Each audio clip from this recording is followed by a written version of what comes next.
Let's continue on with Module 2. For the next chapters 3, 4, and 5, I combined those and sorted them by stage of development. I think that you'll find this very helpful to get a grasp and an understanding of each stage, as well as keeping this earmarked for your final. I did put in your module a note-taking sheet. It's Cornell Notes. I don't know if you've used those before, but I didn't make like a fill-in-the-blank guide with your readings for this module. What I'd like for you to do is make some copies of that and hand take notes throughout each stage of development. Not necessarily chapter 3, chapter 4, chapter 5, but how you'll see in this video, in the next video, keep moving forward with your note taking. Okay, let's jump in. So here we're going to take a quick look back and review what is infancy. Infancy is birth to 18 to 24 months. As individuals develop from infancy through adulthood, one of the most noticeable physical changes is that the head becomes smaller in relation to the rest of the body. At the fetal age of 2 months, the head is about half the total body length. At the fetal age of 5 months, about a third of the size. A newborn's head is about 1/4 the total body length, and the proportion continues to change into adulthood. We can come back to this chart as we move forward into childhood, but specifically right now, let's note the infancy period. Now, keep in mind newborns lose 5 to 7% of their body weight after they're born.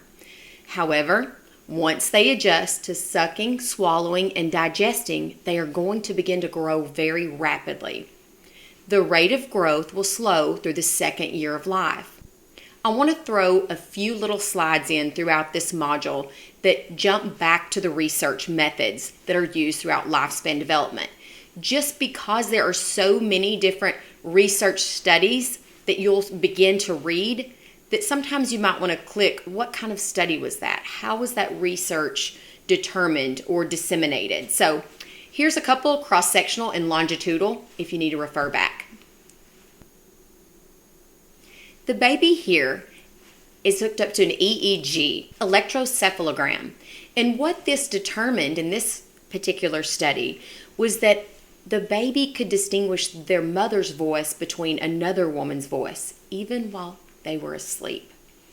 The newborn's brain at this point is about 25% of its adult weight. But by the second birthday, the brain is about 75% of its adult weight. I want you to note the interconnectedness here between the neurons over the course of the first 2 years of life. I attached up here the Imagination Library link just to emphasize how important that early literacy, reading to children, interacting with children, how important that is to the brain's development. I had Dr. Charlotte Green come as a guest speaker not too long ago, and she had some fantastic research about dendrites and how important this interconnectedness happens to be in these first stages. Your book has a really good example of how important deprivation can be.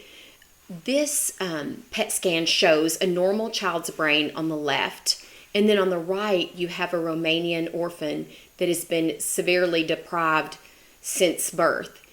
And to see how that red and yellow show up to a much greater degree in the PET scan of the normal child on the left than the deprived orphan. So early deprivation and brain activity, I just thought it was a really, really good example. Why do we sleep? When do we sleep? How do we sleep? The evolutionary perspective is that sleep is likely necessary for survival. We all need to sleep. How many of you have just been deprived of sleep, and it can cause so many different things? Well, I want to tell you how important sleep is for newborns. It is restorative. It is essential. And newborns sleep 16 to 17 hours a day. Young infants aren't always in maybe a rhythmic pattern, but by about 6 months, infants will move closer to the adult-like patterns, like the patterns like their parents, and get on a more regular schedule. Of course, nighttime waking is always a problem, and that's why you'll see new parents will always be like tired because they were getting up in the middle of the night, or until their kids or their newborn gets in a routine, then it's pretty much toothpicks holding the eyes open. REM sleep. So on this one, about half the time infants sleep is REM. Now, that's compared to 1/5 of adults. Large amounts may add self-stimulation. REM sleep promotes brain development, and we really don't know if infants have dreams or not. On your slide, I noted something SIDS, and I want you to spend some time. Please take a look at these two links. SIDS, sudden infant death syndrome. About 36,000 babies in the United States die suddenly or unexpectedly each year. Although SIDS has declined since the 1990s, there's still some significant racial and ethnic differences there. So there's also a data and statistics in your book you should be able to note from there too. But please take a minute to look at these websites and the articles that I put for you on the slides. Health, illness, and disease. Of course, we're talking about an infant here, and prevention is key. Prevention, immunizations, healthcare, and then where this says caregivers, infants are infants. They can't do things for themselves. They're dependent on their caregiver, their parents, or who keeps them throughout the day. So keeping them safe and making sure that they're healthy also plays a huge role in their health. Now, poverty can also cause, lack of malnutrition. And going right along with the importance of health is nutrition and eating, especially during infancy. On your personal applications, you'll have a chance to express your feelings or your experience with breastfeeding versus bottle feedings. The American Association of Pediatrics section of breastfeeding recommends exclusively breastfeeding for the first 6 months. You can determine what's best for you and your family and your baby, but know that there's information and research out there to help you make those decisions. Have you heard of the WIC program, Women, Infant, and Children? It is a federally funded program for states that provide healthy supplemental foods, healthcare referrals, and nutrition education. Participants' children have shown short-term cognitive benefits and longer-term reading math benefits. I think WIC is a fantastic program. It's been around for a long time, and I've seen some great things out of that program. So exercise. Exercise may look different for an infant, but posture plays a huge role in an infant developing some of those motor skills. I love these two articles I picked out for you, and you can just click on the links and go ahead and do a little bit of self-discovery. I'm not sure, our book didn't have a whole lot about that, and so I wanted to bring in a couple more things about the importance of exercise in infants. Substance abuse in infancy, well, you have to look at it as parental substance abuse. Infant's not going to be able to start abusing a substance. It's going to have to be given to them or provided. This was a great article, Are Babies Born Addicted? Well, it might not be that they're born addicted, but they can be born with a substance in their system. When substance abuse is involved in caregivers, a lot of time welfare interventions can be brought in, like Child Protective Services.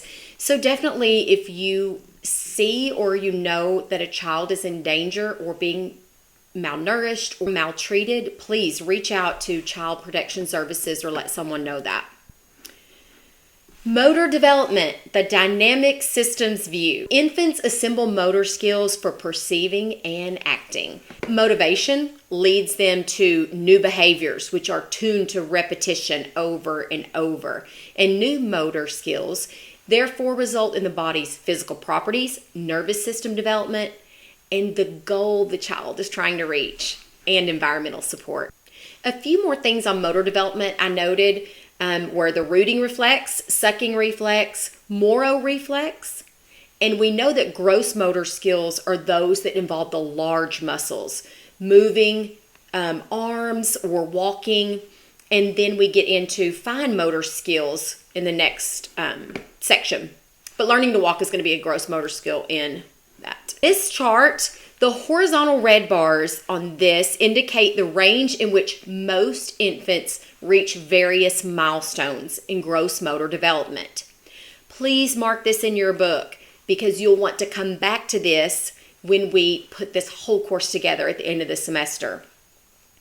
Motor accomplishments of the first year bring increasing independence. Think about when you first learned to walk, or when your parents told you when you first learned to walk, or if you have a child or a niece or nephew or a sibling, and taking their first steps were a huge milestone.